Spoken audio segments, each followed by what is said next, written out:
Hey everyone, it's Strange Michael. I hope you're doing well today. I just went through like 20 sneezes before I tried to film this video, so just bear with me if my eyes look all druggy and shit. I promise to God it's not. I just can't stop sneezing. I think I'm getting sick. It's the weird hot one day, cold the next day in Virginia issue.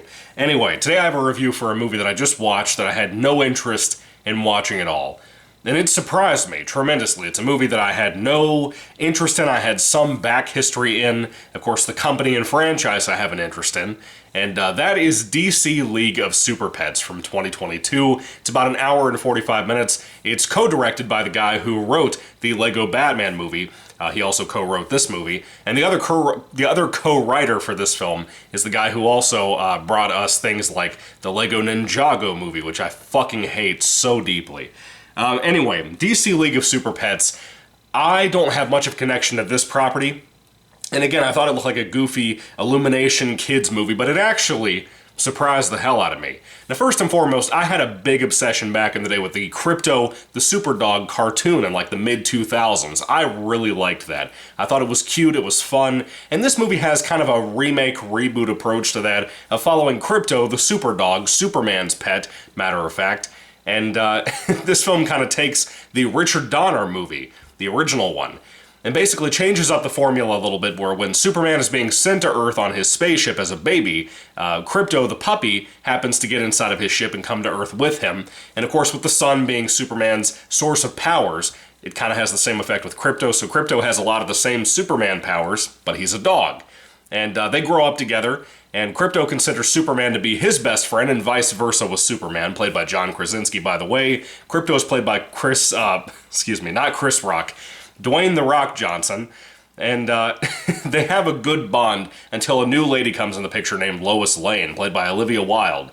And Lois Lane, Krypto becomes jealous of. He feels like she's taking his best friend Superman away, and even the routine that him and Superman had of watching like their favorite show on Friday nights or whatever seems to slowly being pushed to the side, and all of his time with Superman is becoming very limited. It's a very sad, sweet movie when it comes to that. And I gotta tell you, it's the heart of the film. This boy and his dog story that you never would have thought would mean so much to you in a children's film.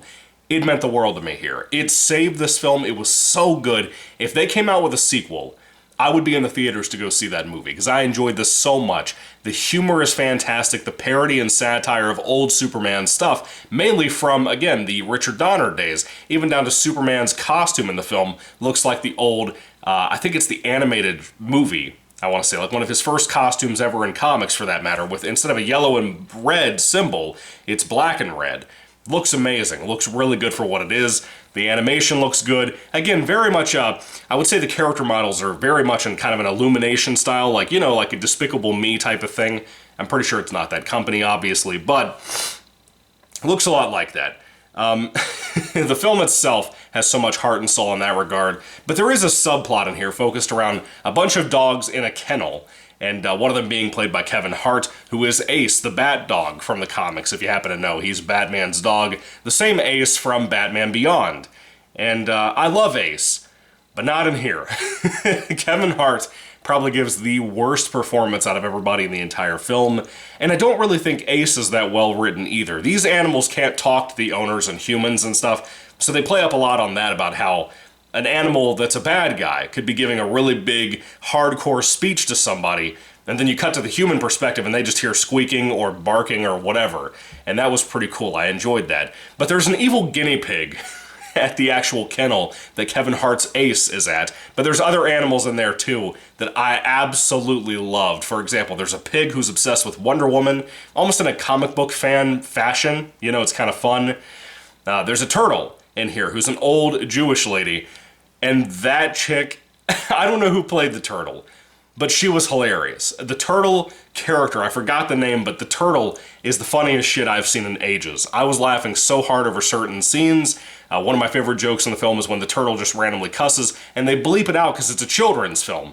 But that caught me off guard with that and so much of the humor in this film because of how well written it was.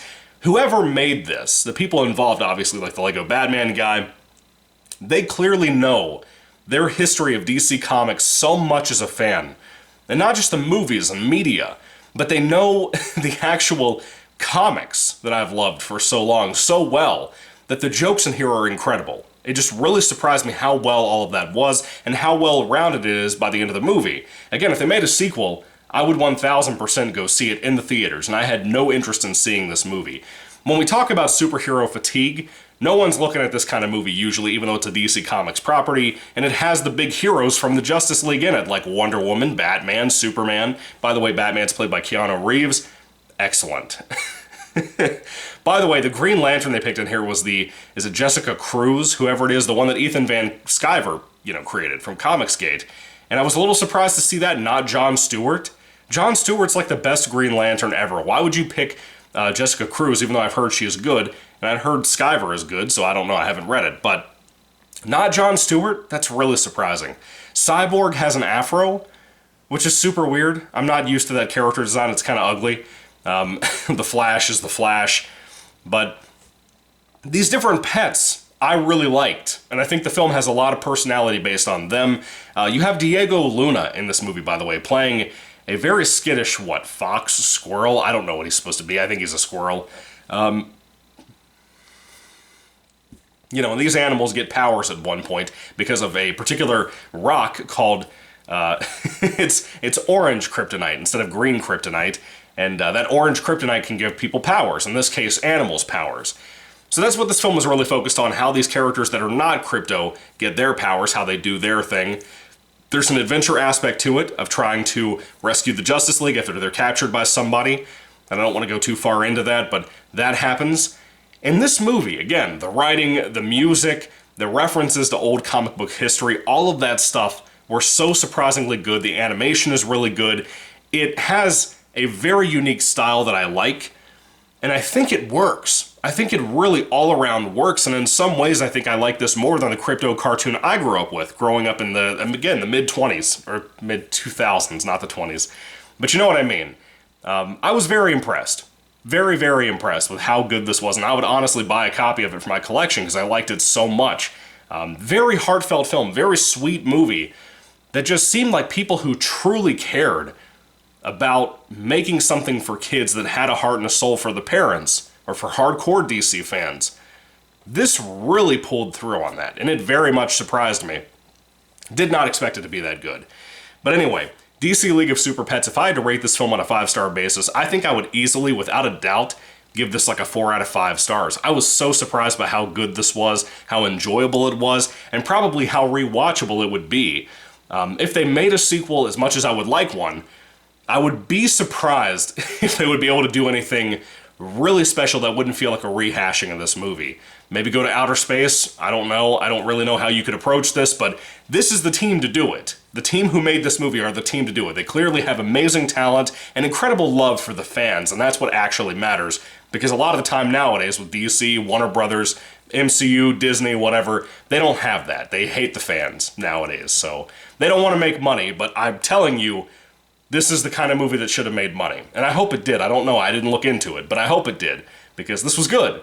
Anyway, have you seen DC League of Super Pets? What do you think about it? I'd love to hear your thoughts and comments about it down in the comment section down below. Let me know. This is not just a kid's film. Please check it out. Please. Really great flick. Anyway, thank you all for watching, guys. God bless you all. And goodbye.